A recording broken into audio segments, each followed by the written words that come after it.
Balas dendam lagi yang everything comes to a circle. Oke. Ini bukan karma ya, tapi sistem hukum tabur tuai. Soto istana tempat dulu Daud melihat Batsheba menjadi soto istana tempat Absalom tidur dengan gundik-gundik ayahnya. Lu bisa nembak nggak kepribadian seperti apa yang dimiliki oleh Absalom? Iya. Agak-agak licik bener memang. Agak licik, dia apa lagi? Pendendam dia orang. Pendendam, oke. Dan dia juga impulsif. Iya, impulsif. Ya. Tapi di luar daripada itu dia juga mempunyai banyak kelebihan. Contohnya dia tampan. Oke. Dia orang-orang anak-anak muda yang sukanya kritik terus. Ya, lu mungkin jago kritik, tapi bukan berarti lu itu jago mimpin. Karena mengkritik dan memimpin itu adalah dua hal yang biasa.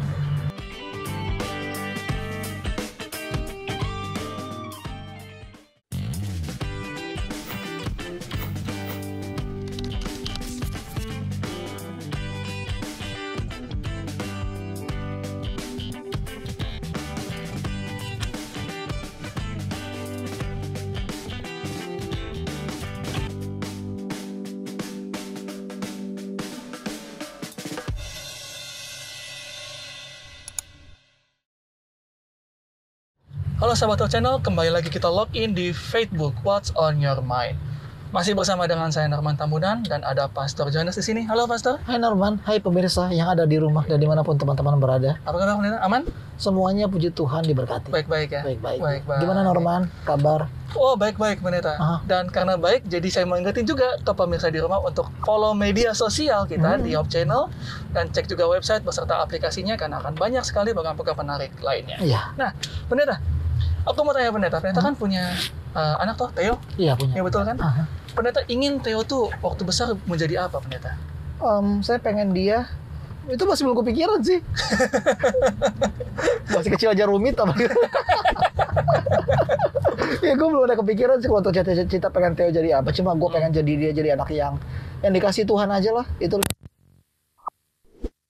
Karena kan kalau kita lihat ada beberapa yang mungkin anak-anak yang punya masalah isu dengan keluarganya gitu pendeta. Contoh kita ambil dari film-film superhero. Iya. Kayak Iron Man, Tony Stark punya masalah dengan ayahnya. Batman, Bruce Wayne juga punya itu ayah yang absen lah ya. Iya, ayah yang absen ketika ayahnya dan lain banyak semacamnya. Dan kemudian kayak Daredevil juga, dia itu hubungan sama ayahnya deket banget dan dia selalu ingat apa yang dikasih nasihat sama ayahnya. Guardians of Galaxy juga. Iya, betul. Itu juga masalah tuh.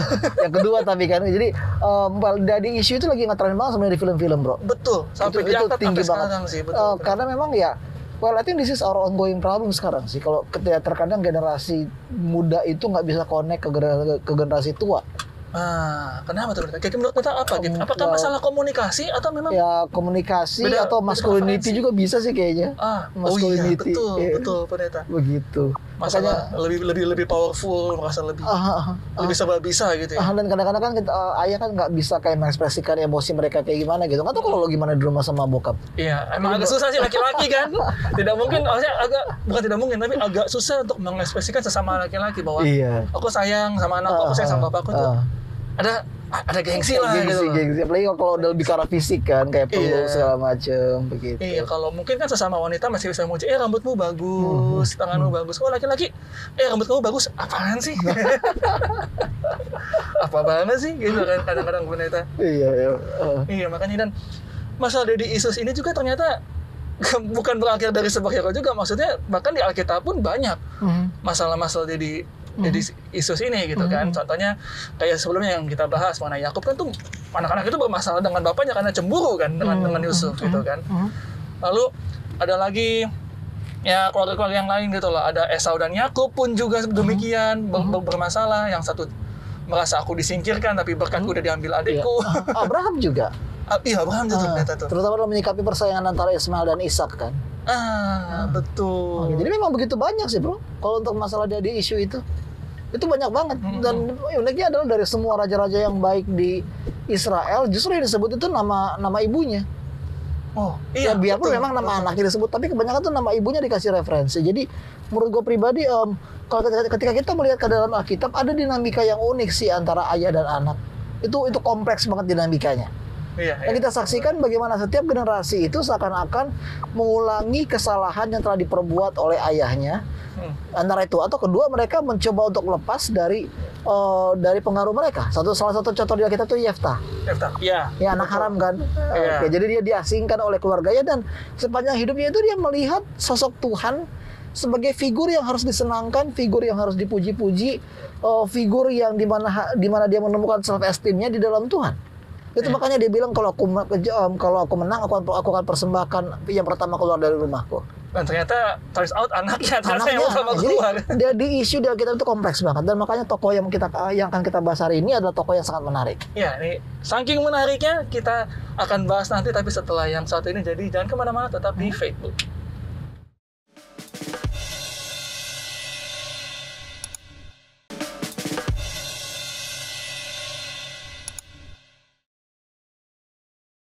Kita login kembali di Facebook What's on Your Mind. Nah, pendeta, sebelum kita bahas, nah kita kasih tahu ya ke penonton siapa nih yang mau kita kasih tahu profil pada hari ini. Kita mau main clue-clue pendeta, seperti biasa. Kita kasih clue yang pertama adalah dia tampan dan rupawan. Ya, dan mempesona. Mempesona itu luar biasa banget mempesona. Itu yang pertama. Ya, setidaknya kalau wanita zaman sekarang nggak bisa nolak lah ya. Ya pasti krepek lah ya. Krepek pendeta. Terus clue yang kedua, dia abang. Dia abang dari banyak adik-adiknya. Iya. Ya kan pendeta. Dan clue yang ketiga, dia punya masalah keluarga karena keluarganya disfungsional juga. Iya, ini masalah terus nih emang. Dan adiknya juga diperkosa. Iya. Emang, aduh kenapa ya kalau gue bahas tokoh kita tuh banyak banget yang sedihnya ya. Kayak gue kadang-kadang suka miris sih kalau di beberapa gereja itu mereka bilang drama itu nggak boleh ada kekerasan. Karena begitu lo masuk ke Alkitab kekerasan semua. Banyak kekerasan itu dan masalahnya ya lebih parah dari apa yang kita bayangkan. Lebih sadis. Oke, jadi kita pada saat ini mau bahas mengenai Absalom. Seorang anak raja, tampan dan rupawan, rambutnya indah yang di Alkitab katakan juga kan. Dia seorang abang dan dari keluarga yang disfungsional ya, karena kita tahu sendiri Daud dan perlakuannya gitu kan, dia punya banyak bundik segala macam. Nah, pendeta, kita mau tanya dulu nih sebelumnya. Jadi sebenarnya Absalom ini kenapa sih pendeta? Kalau pendeta punya sedikit latar belakang mengenai dia gitu loh. Absalom ini kenapa dan siapa dan kenapa dia? Nah, untuk pertama kali Absalom itu masuk ke dalam narasi ketika Samuel menyebutkan nama-nama anak Daud, penulis kitab Samuel. Tapi dia memainkan peran penting itu dalam 2 Samuel 13 sebenarnya. Dikatakan setelah kejadian Daud dan Batsheba, setelah perang melawan Bani Ammon itu berakhir, dikatakan bahwa Absalom bin Daud mempunyai seorang adik perempuan yang cantik, namanya Tamar. Dan Amnon bin Daud jatuh cinta kepadanya. Jadi dia membuka dengan satu indirect reference. Dia nggak bilang langsung ceritakan kisah Absalom, tapi dia mulai dengan kisah Tamar dan Amnon. Itu agak-agak menarik. Kenapa dia nggak langsung buka dengan kisah kepribadian Absalom? Gimana dia orangnya, gimana perilakunya, nggak. Tapi dia langsung jelaskan apa yang terjadi. Kenapa? Karena pemerkosaan Tamar inilah menjadi titik balik kehancuran dari rumah Daud. Rumah tangga Daud. Setelah yang kemarin dia bermasalah dengan Batsheba, setelah dia menang peperangan, ini menjadi titik balik dari kekuasaannya Daud sebagai seorang raja. Kalau dulunya dia kokoh, tidak ada berani melawan, tapi pemberontakan peristiwa Tamar ini menjadi awal dari mulainya satu kehancuran. Dan kalau kita perhatikan bahwa Absalom itu punya seorang adik namanya Tamar dan dia cantik. Jadi kayak kenapa mereka cantik ya? Karena sebenarnya Absalom itu anak blasteran dia, bro. Jadi kalau Pak Pendeta nggak salah, dia itu orang tuanya berasal dari Gerar deh. Ya orang tuanya itu adalah raja di Gerar. Dan setahu Pak Pendeta, Gerar itu merupakan kota orang Filistin. Jadi Absalom itu adalah seorang anak yang campuran dia. Blasteran. Dan biasanya kalau anak blasteran kan biasanya lebih menggemaskan gitu kan, ada unggul, kalau ada bibit unggul ya, ada unggul-unggulnya. Ya dia itu dia sempat dia dari Gerar dia sebenarnya mamanya dia. Jadi setelah Tamar diperkosa, dia merobek bajunya dan dia secara nyata dia tunjukkan bahwa dia itu telah dizolimi. Perhatikan apa respons Absalom di dalam 2 Samuel 13 ayat 20. 2 Samuel 13 ayat 20. Bertanyalah Absalom kakaknya kepadanya, apakah Amnon kakakmu itu bersetubuh dengan engkau? Maka sekarang adikku, diamlah saja, bukankah ia kakakmu? Janganlah begitu memikirkan perkara itu. Lalu Tamar tinggal di rumah Absalom, kakaknya itu seorang diri. Oke, perhatikan kata-kata ini. Apa reaksi Absalom? Diam aja kamu. Dia tuh kakak kamu, jangan bikin malu kakak kamu.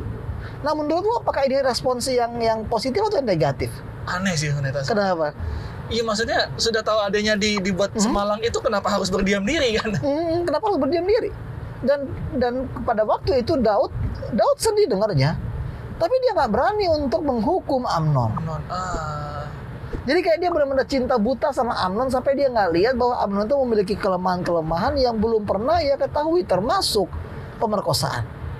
Oke. Ini lagi-lagi Daud ini punya masalah besar. Jadi dia itu bukan tipe orang yang dia lebih cara dia memimpin anak-anaknya itu kayaknya lebih ke arah laissez-faire deh, bro. Yang lebih fleksibel. Yang nggak hands on. Dia hanya kasih guideline aja dan dia nggak pernah menegur anak-anaknya secara terbuka. Itu sedikit banget. Makanya ketika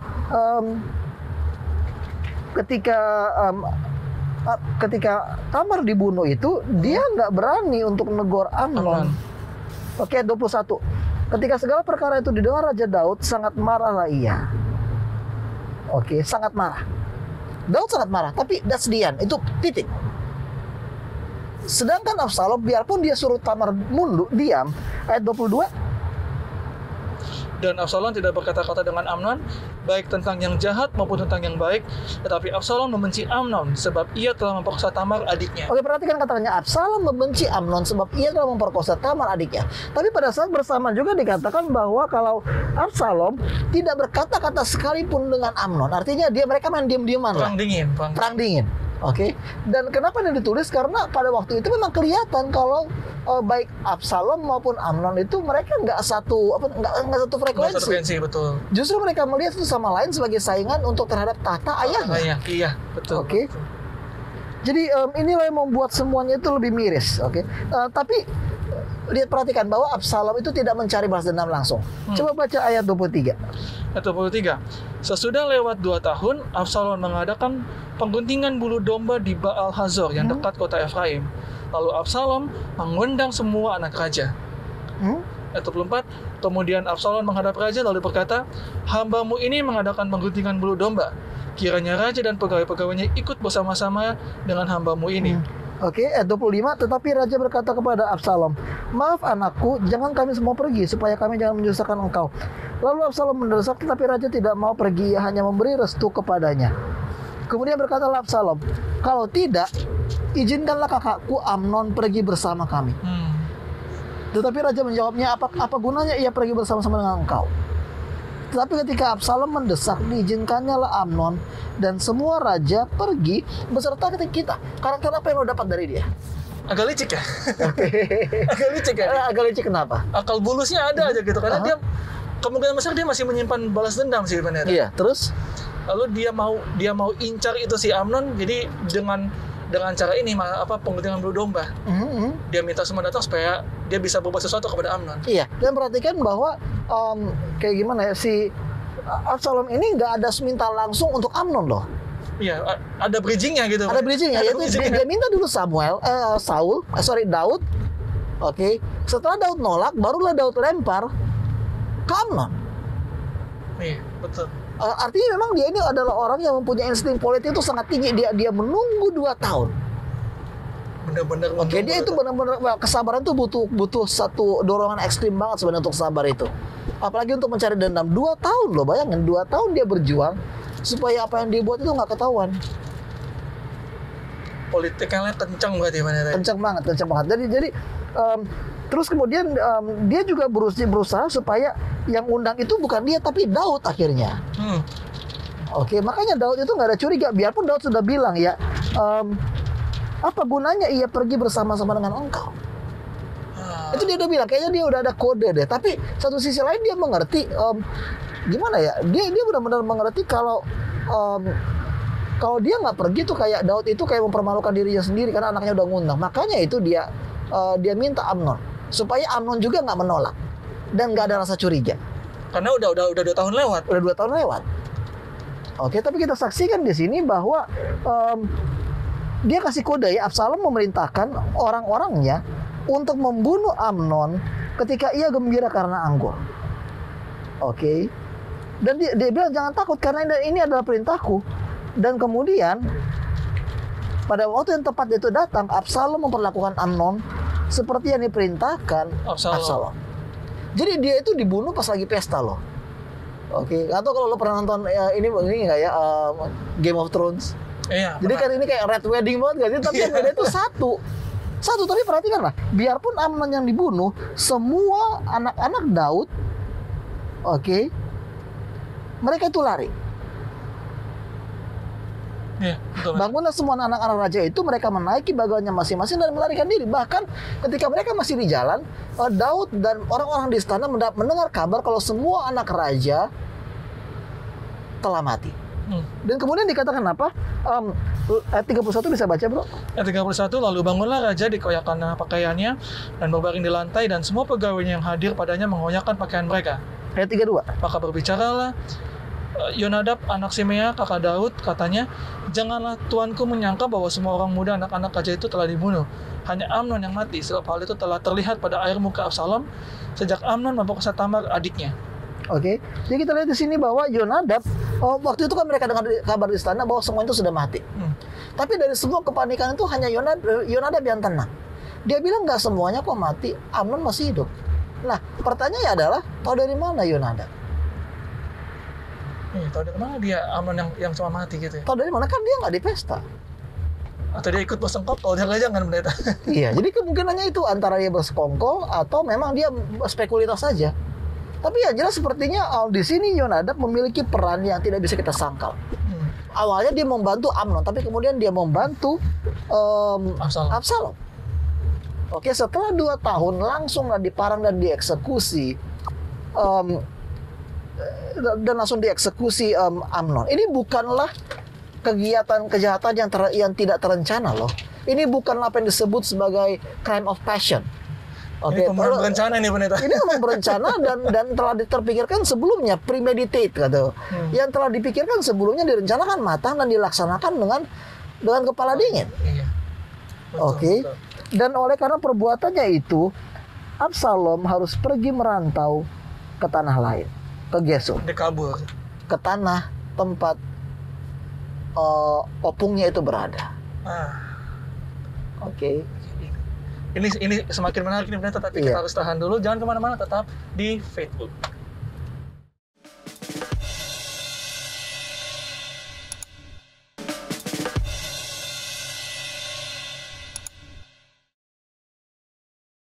Kita login lagi di Facebook, What's on Your Mind. Dan kali ini pendeta, setelah akhirnya Absalom kabur ya, setelah dia membunuh Amnon, dia kabur. Lalu apa yang terjadi pendeta? Nah, dia kabur, dia tinggal 3 tahun lamanya kan. Dan ketika itu. Ya, dan dikatakan di sini, lalu raja tidak lagi marah terhadap Absalom, sebab kesedihan hatinya karena kematian Amnon telah surut. Jadi dia entah kenapa Daud itu nggak marah lagi, karena kesedihan itu telah surut. Dan ayat 14, pasal 14 ayat 1 dikatakan, ketika Yoab anak Zeruya mengetahui bahwa hati raja merindukan Absalom, maka ia menyuruh orang ke Tekoa untuk menjemput dari sana seorang perempuan yang bijaksana. Dan kemudian ini harus disimpulkan sebenarnya. Jadi dalam 2 Samuel 14 itu dikatakan bahwa Yoab mengambil inisiatif. Oke, jadi dia berencana, berkonspirasi agar Daud itu memanggil Absalom kembali. Nah, tapi persoalannya dikatakan bahwa Daud itu rindu. Nah, kalau dia benar-benar rindu kepada Absalom, kenapa dia nggak langsung panggil pulang aja Absalomnya? Iya, apakah dia masih dendam atau masih ada apa? Iya. Masih udah aman. Udah aman kan? Nah, kalau lihat dalam bahasa aslinya 2 Samuel 14 ayat 1 itu agak-agak ambigu sebenarnya. Dikatakan bahwa hati raja merindukan Absalom, tapi kata merindukan itu mempunyai banyak makna, dan itu nggak sepenuhnya berarti bahwa dia secara tulus benar-benar ingin anaknya kembali. Karena kalau kita lihat dalam sebelumnya, kalau kita lihat dalam pasal sebelumnya 2 Samuel 13, anak kesayangannya Daud itu bukan Absalom loh. Oke, itu Amnon. Amnon, ya. Anak pertamanya, kebanggaannya. Jadi perasaan dia ke Absalom itu sebenarnya penuh dengan itu kayak campur banget. Satu sisi dia tahu bahwa Absalom adalah pewaris kerajaan, tapi sisi lain dia tahu kalau orang ini nih busuk. Iya, Orang ini ngeselin. benar-benar ngeselin, dan dia ini kayak bayangin, dia benar-benar cunning lah istilahnya, licik. 2 tahun dia merencanakan pembunuhan orang, abangnya sendiri, dan dia berhasil. Dan setelah 2 tahun dia membunuh abangnya, 3 tahun dia tinggal di tanah perantauan. Dan Yoab berkonspirasi melalui perempuan Tekoa lewat perumpamaan agar Daud memanggil Absalom kembali. Dan berhasil. Kayaknya kita agak panjang sih kalau kita mau masuk itu, tapi akhirnya dia berhasil. Oke. Tapi berarti kan ada 24. 2 Samuel 14 ayat 24. 2 sampai 12 ayat 24. Tetapi berkatalah, 23 sampai 24. oke, 2 Samuel 14 kan beritanya? Iya. Ayat 23 dan 24. Lalu bangunlah Yoab, ia pergi ke Gesur dan membawa Absalom ke Yerusalem.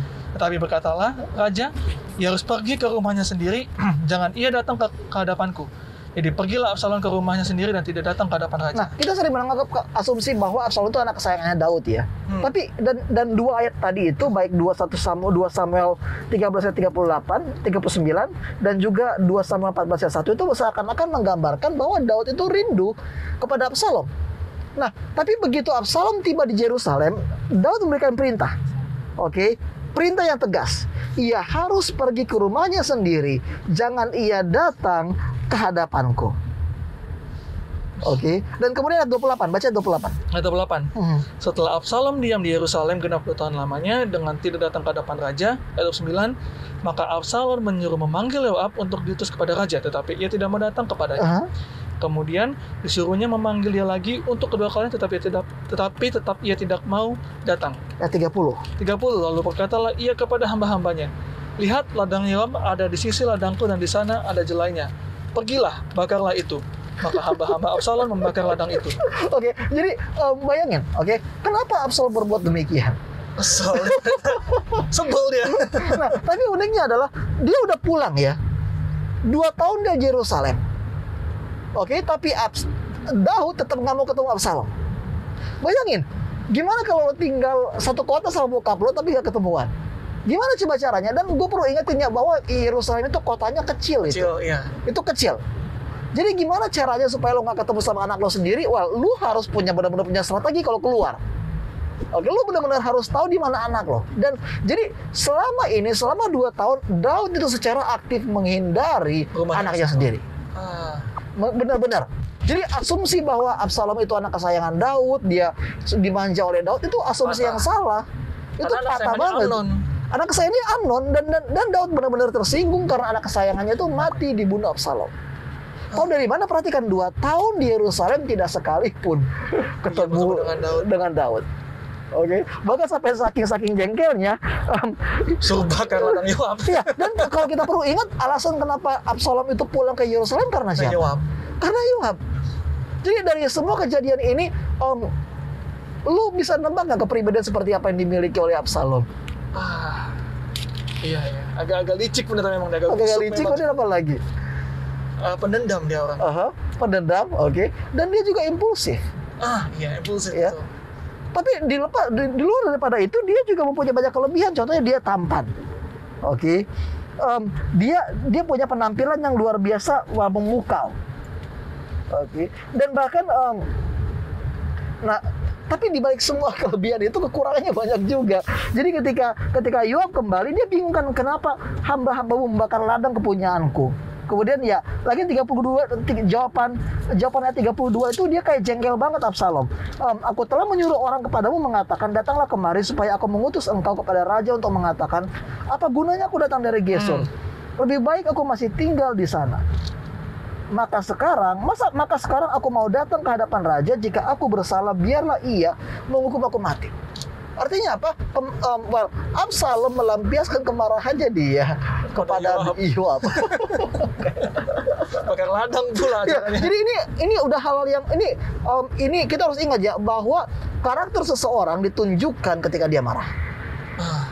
Itu penting banget nih bagi semua yang punya pacar, yang lagi dalam in relationship. Hati-hati, lihat pacar lo kalau dia marah. Kalau dia udah banting-banting barang, Tanda tanya. itu harus tanda tanya. Nanti Absalom bakar ladangnya orang. Jadi harus hati-hati.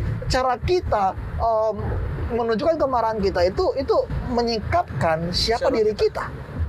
Oke. Dan akhirnya Yoab, kita nggak tahu ya kenapa Yoab itu nggak mau ketemu Absalom ya. Kenapa dia menghindar juga? Mungkin dia juga marah karena dia depresi kayaknya. Masa ayahnya udah menghindar dari dia. Masa Yoab satu-satunya harapan juga nggak datang-datang, kan kayak gondok banget gak sih? Tapi baca 33, ayat 33 baca. Kemudian masuklah Yoab menghadap raja dan memberitahukan hal itu kepadanya. Raja memanggil Absalom dan ia masuk menghadap raja lalu sujud ke hadapan raja dengan mukanya ke tanah. Lalu raja mencium Absalom. Oke, perhatikan. Oke, akhirnya mereka rekonsiliasi kan? Raja memanggil Absalom. Oke, perhatikan kata-kata itu. Dan ia masuk menghadap raja, lalu sujud ke hadapan raja dengan mukanya ke tanah. Lalu raja mencium Absalom. Menurut lo, ini rekonsiliasi nggak? Enggak sih, Pendeta. Kenapa? Karena mungkin dia mencium itu hanya tindakan sebagai seorang raja. Hanya tindakan ininya aja lah. Iya. Dan lu tepat banget. Kenapa? Karena dalam ayat 33 itu tidak sekalipun nama Daud disebut. Yang dikatakan apa? Raja mencium Absalom. Jadi secara tidak langsung ciuman Daud kepada Absalom itu bukanlah ciuman kasih sayang. Itu adalah ciuman formalitas. Tradisi raja kepada pangeran. Iya. Dan Absalom tahu itu. Makin marah lah dia, makin kesel. Makin kesal lah dia. Dan uniknya adalah nama Absalom, lu tahu nggak sih apakah arti nama Absalom? Absalom, apa itu, Pendeta? Itu berasal dari kata Av sama Shalom. Av, ayah, Shalom adalah damai. Jadi namanya itu artinya adalah ayah yang damai. Ayah dari kedamaian. Aduh. Dan nama yang sangat kontras dengan kepribadian. Dan sejak ciuman itulah, Absalom berubah. Baca 15 pasal 2 sampai 15 ayat 1 sampai 2. Sesudah itu Absalom meniadakan baginya sebuah kereta serta kuda dan 50 orang yang berlari di depannya. Kenapa? Kereta kuda dan 50 orang berlari di depannya. Latihan perang kah? Bukan. Apa itu? Pencitraan. Oke. Dia pengen supaya orang tahu dia. Mulai naikin nama. Ya, coba deh misalnya ya kan, lu kan sering ke Hope Channel kan? Coba tiba-tiba lu datang ke Hope Channel pakai dua babysitter. Oke, ada yang bawa tas lu, ada yang bawa kipas lu. Oke, gimana kelihatannya? Kayak jadi tiba-tiba ya, lu kira kayak gitu. Tiba-tiba orang berduit, dan inilah yang mau ditunjukkan oleh Absalom. Dia pengen ini adalah kayak pencitraan, brandingnya dia lah. Kan kita ada anak muda sekarang kan merasa kita harus punya branding kan ya. Betul. Itu makanya kita pakai sepatu yang branded, baju outfit lo berapa kan segala macam kan karena branding. Jadi dia mulai membentuk branding yang baru. Dan kemudian ayat 2. Ayat 2. Maka setiap pagi berdirilah Absalom di tepi jalan yang menuju pintu gerbang. Setiap orang yang mempunyai perkara dan yang mau masuk menghadap raja untuk diadili perkaranya, orang itu dipanggil Absalom dan ditanyai, dari kota manakah engkau? Apabila ia menjawab, hamba-mu ini datang dari suku Israel anu, ayat 3, maka berkatalah Absalom kepadanya, lihat, perkaramu itu baik dan benar, tetapi dari pihak raja tidak ada seorang pun yang mau mendengarkan engkau. Ayat 4 lagi kata Absalom, sekiranya aku diangkat menjadi hakim di negeri ini, maka setiap orang yang mempunyai perkara atau pertikaian hukum boleh datang kepadaku, dan aku akan menyelesaikan perkaranya dengan adil. Ini luar biasa kan? Jadi dia berdiri di pintu gerbang. Oke, secara sengaja ya. Dan setiap kali ada orang yang datang, dia berkata, raja itu nggak adil, gue lebih adil, gue lebih bijak. Pencitraannya kencang benar ya? Oh, kencang banget. Dan lebih uniknya lagi ayat 5. Apabila seseorang datang mendekat untuk sujud menyembah kepadanya, maka diulurkannya lah tangannya, dipegangnya lah orang itu dan diciumnya. Jadi punya kedekatan emosional jadinya. Pintar banget ya Absalom berarti memang. Iya, pintar banget dia. Jadi kalau kita rasa presiden sekarang kan lagi mau pemilihan kan banyak kan kayak apa tuh istilahnya kan kayak seribu suka segala macam. Mereka tuh nggak ada apa-apanya dibandingkan Absalom. Absalom lebih jago soal begini. Lebih jago, dia merasa kalau saya raja saya lebih bijak. Dan dan personal touch-nya itu ada, diulurkannya lah, dipegang gimana? Bayangin kalau kita punya pangeran ganteng, kemudian setiap orang ada masalah dicium sama dia, dipeluk. Nggak usah jauh-jauh, Jokowi. Setiap kali dia ketemu sama orang kan dipegang aja udah kayak bahagia banget. Dan hal yang sama juga digunakan oleh Absalom. Nah, tapi kita perhatikan di sini. Oke, Absalom mencium orang-orang Israel. Sama seperti Raja Daud mencium Absalom. There is nothing sincere here. Nggak ada yang tulus di sini. Semua dari mereka bermain politik, semua dari mereka memanipulasi perasaan satu sama lain. Dan orang-orang terkecoh atas penampilan yang dimiliki oleh Absalom. Selanjutnya ayat 7. Ayat 7, sesudah lewat 4 tahun, bertanyalah Absalom kepada raja, izinkanlah aku pergi, supaya di Hebron aku bayar nazarku yang telah kuikarkan kepada Tuhan. Ayat 8, sebab hambamu ini, ketika masih tinggal di Gesur di Aram, telah bernazar demikian, jika Tuhan sungguh-sungguh memulangkan aku ke Yerusalem, maka aku akan beribadah kepada Tuhan. Oke, jadi di sini pemberontakan itu dimulai. Tapi perhatikan berapa lama pemberontakan itu baru berlangsung? Itu baru berlangsung 4 tahun. 4 tahun. Oke, jadi Absalom itu benar-benar ahli politik yang kayak super banget. Oke, dia 2 tahun di Yerusalem sendirian loh, tanpa kontak ke Daud. Tapi setelah mereka berdamai 4 tahun, dia berjuang untuk memenangkan hati rakyatnya. Dan itu bukan waktu yang lama, Itu bukan waktu yang lama, itu sabar, itu butuh perencanaan, itu butuh strategi yang matang. Jadi kita sering berpikir bahwa Absalom itu adalah anak manja yang nggak tahu diri, tapi dia nggak manja. Dia bergerilya sendiri, dia bergerilya, dia berjuang sendiri. Dan pada waktu dia memulai pemberontakan di Hebron, uniknya adalah banyak orang Israel yang mengikuti dia. Oke, banyak sekali orang Israel yang mengikuti dia. Kenapa? Karena dia 4 tahun itu dia sudah banyak merebut hati bangsa itu gitu. Oke, coba gimana cara dia merebut hati bangsa itu? Itu tadi yang kita pakai ilustrasi politik ya. Masih nggak waktu ya boleh nggak sih bro pakai ilustrasi politik waktu SBY mau jadi dalam pemilihan 2005. Oke. Narasi apa yang dia punya? Apa yang membuat dia menang? Wah, aku agak nggak ingat loh ya. Jadi dia memainkan narasi sebagai menteri yang diasingkan, menteri yang disisihkan oleh Megawati, dan kartu itu yang digunakan untuk menang ke kursi kepresidenan. Dan kali ini Absalom juga memainkan kartu yang sama, seorang pangeran yang membela kehormatan adiknya, yang diasingkan, yang tahu bahwa ayahnya itu sudah nggak sanggup lagi. Seorang pangeran yang ganteng, yang tampan, yang menjadi pujaan semua anak-anak muda. Jadi kartu itu yang dimainkan dan kita semua suka narasi seperti ini, narasi seorang underdog. Dan uniknya adalah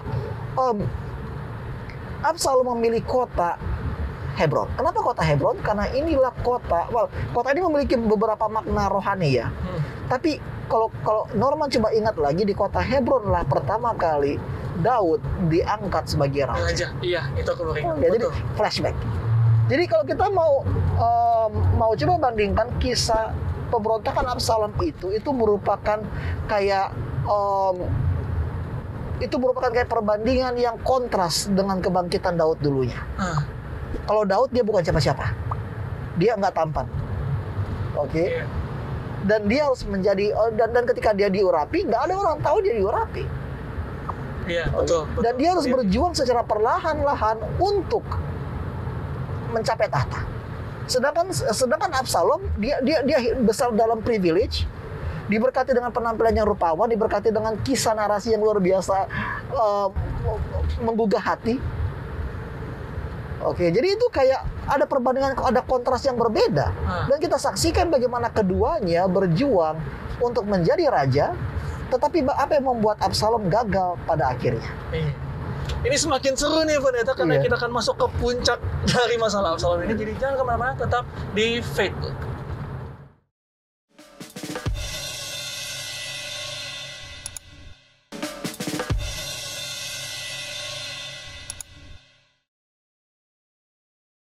Kita lagi di Facebook What's on Your Mind. Dan kali ini Pendeta, kita masuk ke titik puncak dari masalah ini nih, pemberontakan Absalom kepada Daud. Kira-kira apa yang menyebabkan dia sampai berhasil bisa membuat Daud pergi dari kotanya sendiri, Pendeta? Ya pertama mungkin karena dia sabar. Jadi sabar itu kunci dari segalanya. Baik dalam berpolitik maupun mempunyai strategi. Dia nggak langsung memberontak ya, dari ketika dia kembali ke Yerusalem dia nggak langsung memberontak, tapi dia ambil waktunya perlahan-lahan. dia cari simpati, dia gunakan pencitraan itu sakti banget itu. Iya, Personal branding itu penting banget, bro. Personal branding dengan rambutnya ya dan anak-anaknya cakep-cakep itu personal branding banget. Oke. Dan dikatakan di sini bahwa dia langsung ayat 15 2 Samuel 16 ayat 15, maka Absalom dan seluruh rakyat orang-orang Israel sampailah ke Yerusalem. Dan Ahitofel ada bersama-sama dengan dia. Siapa Ahitofel ini? Ahitofel ini adalah penasihat paling bijak dari Daud. Tapi dan uniknya adalah dia bersimpati. Kenapa? Karena Ahitofel tidak lain adalah kakek dari Batsheba. Oke, ini baru masuk akal. Oke. Ya. Jadi itu kayak semua kita lihat bahwa kisah narasi pemberontakan Absalom itu paling panjang sebenarnya. Ada kisah ini kayak plot yang paling panjang lah. Kan kalau di nggak tahu kalau lo baca One Piece ya, One Piece kan biasa ada arc-arcnya gitu kan. Iya. Kalau ini arc-nya panjang banget. Ini kayak waktu Luffy ngelawan Yonko. Panjang itu. Panjang memang. Jadi dan ini agak lambat temponya. Jadi karena Ahitofel ini adalah kakek dari Batsheba, dia masih punya dendam kepada Daud. Dan nasihat-nasihat Ahitofel inilah nasihat-nasihatnya nantinya hampir membawa kehancuran kepada Daud. Jadi yang dikumpulin ini adalah barisan-barisan sakit hati. Iya, barisan sakit hatinya itu. Oke. Dan kemudian baca ayat 2 Samuel 16 ayat 20 sampai 21 sampai 22. Kemudian berkatalah Absalom kepada Ahitofel, berilah nasihat apakah yang harus kita perbuat. 21 lalu jawab Ahitofel kepada Absalom, hampirlah gundik-gundik ayahmu yang ditinggalkannya untuk menunggui istana. Apabila seluruh Israel mendengar bahwa engkau telah membuat dirimu dibenci oleh ayahmu, maka segala orang yang menyertai engkau akan dikuatkan hatinya. 22, maka dibentangkannya lah kemah bagi Absalom di atas soto. Lalu Absalom menghampiri gundik-gundik ayahnya di depan mata seluruh Israel. Wow, gimana menurut lo? Udah nggak benar. Kenapa Ahitofel? Kenapa ini harus terjadi? Kenapa Absalom harus membentangkan kemah di soto istana untuk tidur dengan gundik-gundik Daud? Biar dilihat kayaknya ternyata ya. Itu pertama untuk dilihat. Oke. Supaya seluruh Israel tahu, orang terutama Ahitofel itu spesifik ya. Bahwa engkau telah membuat dirimu dibenci oleh ayahmu. Jadi dia pengen supaya ada simpati kepada Absalom. Oke, itu yang pertama. Yang kedua adalah jangan lupa soto istana, tempat dia melihat Batsheba. Balas dendam lagi ya. Everything comes to a circle. Oke. Ini bukan karma ya, tapi sistem hukum tabur tuai. Soto istana tempat dulu Daud melihat Batsheba menjadi soto istana tempat Absalom tidur dengan gundik-gundik ayahnya. Isn't that painful? Iya sih. Kalau di sini tuh sakit hati banget sih itu. Sakit hati banget. Tapi di sinilah mulai kejatuhan dari Absalom. Ayat 2 Samuel 17 ayat 1.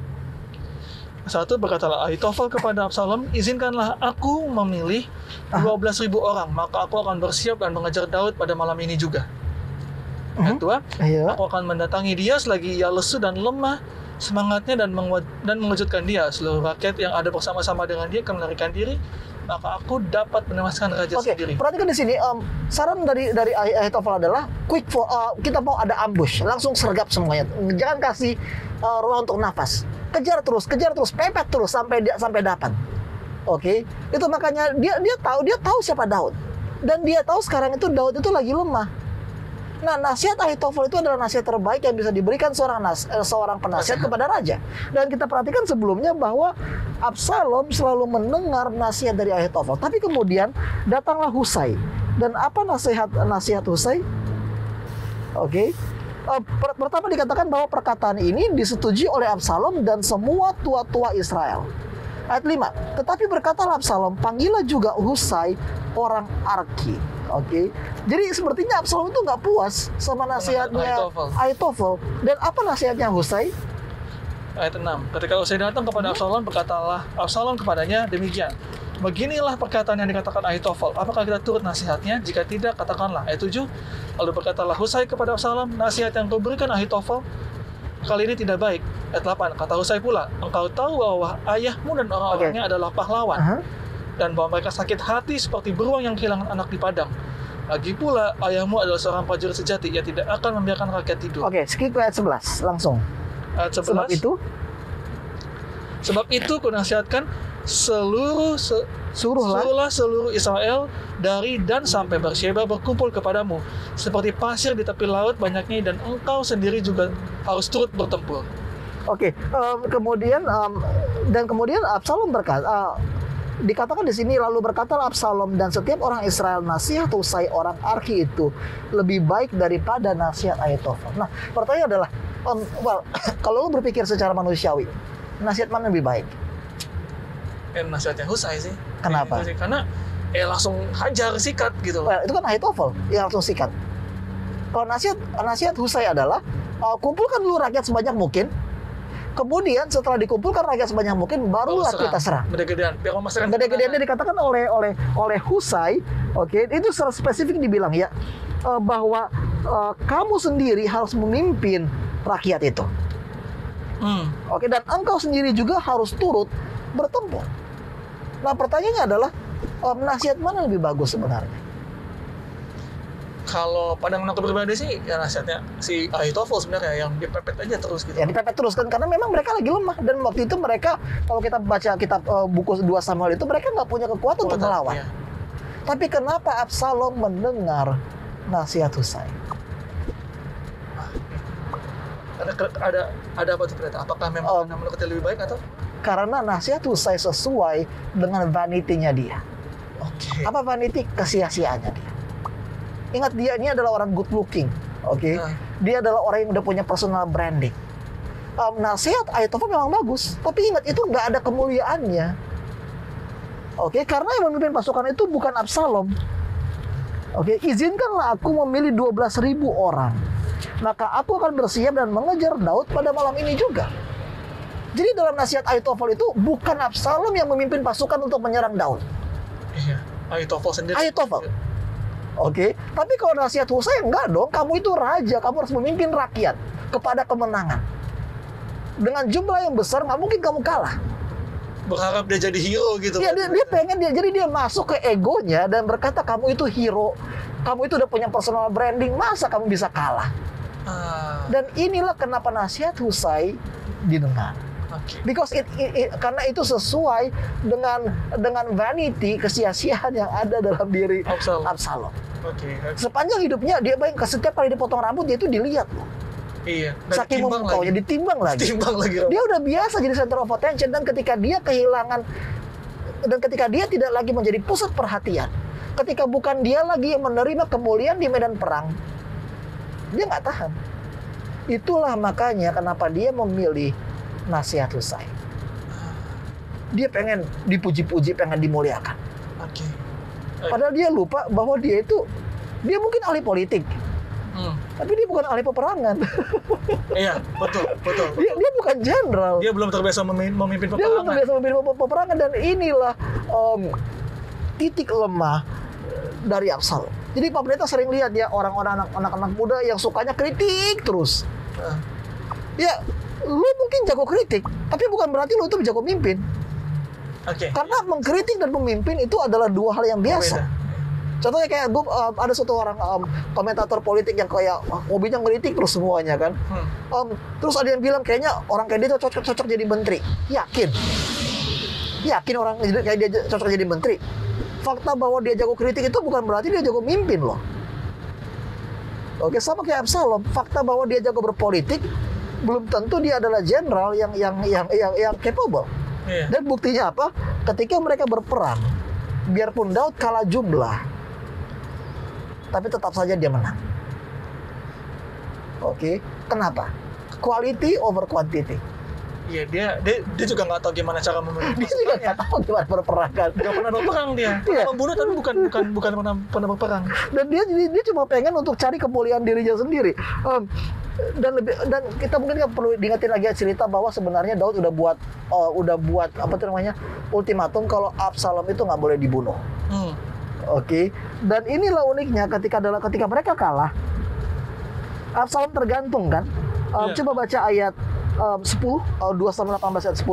2 Samuel 18 ayat 10. Seseorang melihatnya lalu ia memberitahu Yoab katanya, aku melihat Absalom tergantung pada pohon terbanting. Ayat 11. Yoab berkata kepada orang yang memberitahu kepadanya itu, Jika engkau melihatnya, mengapa engkau tidak membanting dia ke tanah di tempat itu juga? Maka selayaknya aku memberi engkau 10 shikal perak dan 1 ikat pinggang. Tetapi orang itu berkata kepada Yoab, sekalipun aku mendapat 1000 shikal perak di telapak tanganku, takkan aku menjamah anak raja itu, sebab di depan telinga kamilah raja memberi perintah kepadamu dan kepada Abisai dan kepada Itai, katanya, lindungilah Absalom orang muda itu karena aku. Sebaliknya, jika aku mencabut nyawanya dengan khianat, tidak ada sesuatu pun yang tinggal tersembunyi kepada raja, maka engkau akan menjauhkan diri. 14. Tetapi ia berkata, aku tidak mau membuang-buang waktu dengan engkau seperti ini. Lalu diambilnyalah 3 lembing dalam tangannya dan ditikamkannya ke dada Absalom, sedang ia masih hidup di tengah-tengah dahan pohon terbantin itu. Ayat 15. Kemudian 10 bujang pembawa senjata Yoab mengelilingi Absalom lalu memukul dan membunuh dia. Ingat, kita saksikan bagaimana penulis itu memberikan penekanan yang berbeda mengenai rambut Absalom. Personal brandingnya dia. Dan uniknya adalah dia mati karena rambutnya. Personal brandingnya sendiri. Personal brandingnya sendiri. Popularitasnya sendiri. Oke, so fakta bahwa Anda terkenal, well, that's good. But then that's not everything. Yeah. That's not everything. Dan Absalom kayak mengingatkan kepada kita bahwa popularitas itu bisa menjadi sesuatu yang menjatuhkan. Dan uniknya adalah di sini ada juga kisah Yoab yang lucu, yang dia agak-agak kompleks sih. Memang dikatakan apa? Yeah. Raja kan udah bilang jangan buat, tapi kenapa Yoab berbuat demikian? Nah, perhatikan caranya untuk membunuh. Pertama adalah dia tikam Absalom dengan 3 lembing ke dalam kemana? Ke dalam 3 lembing ke dalam dadanya. Ke dalam dadanya. Kemudian apa? Dia masih hidup. Masih. Kemudian 10 bujang pembawa senjata Yoab mengelilingi Absalom lalu memukul dan membunuh dia. Kenapa? Karena dia nggak mau tangannya yang dikotori. Ya, tapi kenapa dia masih, kenapa kayak overkill banget nggak sih? Kayak berlebihan banget nggak sih cara bunuhnya? Iya sih, agak maksudnya ya kan sudah pasti mati, kenapa harus di? Iya, well, jawabannya simple. Karena Absalom pernah bakar ladangnya.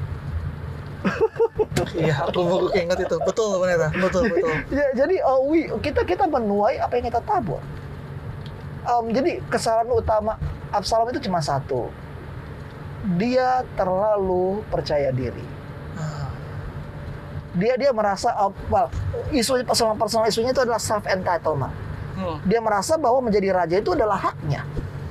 Dan nggak ada masalah sama dia untuk menghalalkan segala cara demi mendapatkan apa yang sudah menjadi hak pribadinya. Dan ini masalah utama dari anak muda sekarang. Kita merasa bahwa ada self entitlement. Harusnya gue dong jadi bos. Harusnya gue dong jadi pemimpin. Kurang apa coba gue? Tapi that's not what life is all about. Dan inilah yang membuat Daud dan Absalom itu begitu berbeda. Contohnya kayak Daud, biarpun dia tahu bahwa dia adalah raja yang sejati, tapi tidak sekalipun dia berusaha untuk mengangkat tangannya untuk menjatuhkan Saul. Betul. Tapi Absalom enggak. Dia merasa self-entitlement. This is my right, my birthright. Kenapa harus dia halangin? Gue lebih adil, lebih bijak, lebih politis pikirannya. Kenapa harus dia halangin? Dan justru kesombongannya yang menjadi awal dari kehancurannya. So, kemudian dikatakan ada prolog di sini gimana Daud menangis.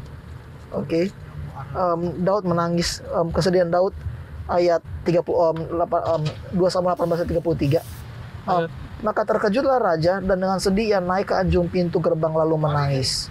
Dan beginilah perkataannya sambil berjalan. Anakku Absalom. Anakku Absalom. Kalau aku mati menggantikan engkau Absalom, anakku.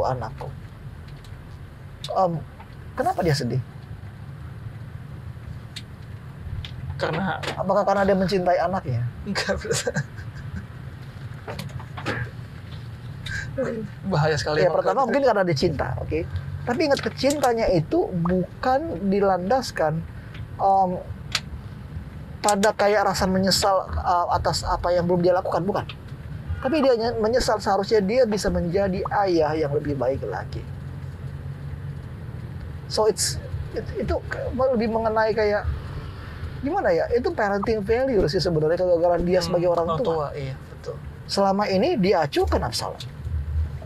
Dan alasan kenapa Absalom itu berusaha menjadi raja, dia cuma pengen satu loh. Dia pengen untuk diakui oleh ayahnya sendiri. Acknowledgement. Dia pengen cuma bilang, aduh ya ampun Absalom, gue bangga banget sama lo.